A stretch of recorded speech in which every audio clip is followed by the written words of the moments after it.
جی علامہ صاحب، کیا روزہ پہلے بھی امتوں پر فرض تھا؟ اگر فرض تھا تو اس کے حوال کیا تھے؟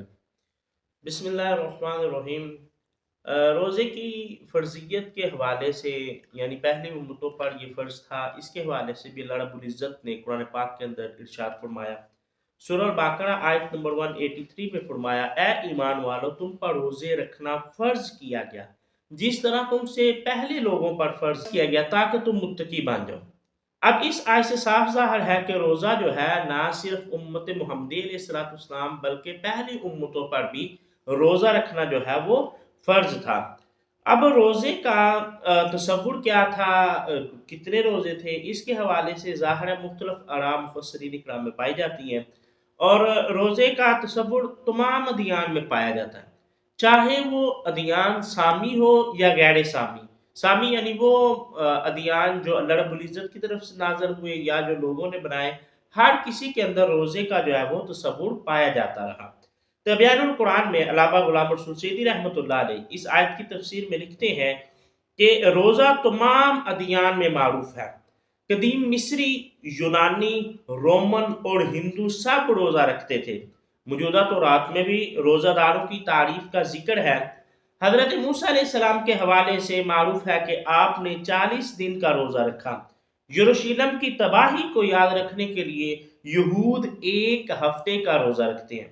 اسی طرح تفسیر ابن کثیر کے اندر اس آیت کی تفسیر بیان کرتے ہوئے علامہ ابن کثیر لکھتے ہیں، حضرت عبداللہ ابن عباس رضی اللہ تعالی عنہما فرماتے ہیں کہ پہلی امتوں کے لیے یہ حکم تھا کہ عشاء کی نماز کے بعد ان میں سے جب کوئی سو جاتا تو اس پر کھانا پینا آئندہ رات تک حرام ہو جاتا، یعنی ان کی سحری اور افطاری ایک ہی ہوتی۔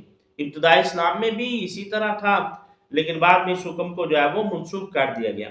عیسائیوں کے ہاں روزے جو ہیں وہ 40 دن کے ہوتے ہیں، جو وہ فروری اور مارچ کے مہینے میں جو ہے وہ رکھتے ہیں، اور اس بات کا تعین کہ روزے کب ہوں گے، کب جو ہے وہ اپنی وہ عید منائیں گے، اس کا فیصلہ ان کے جو مذہبی پیشوا ہیں وہ کرتے ہیں۔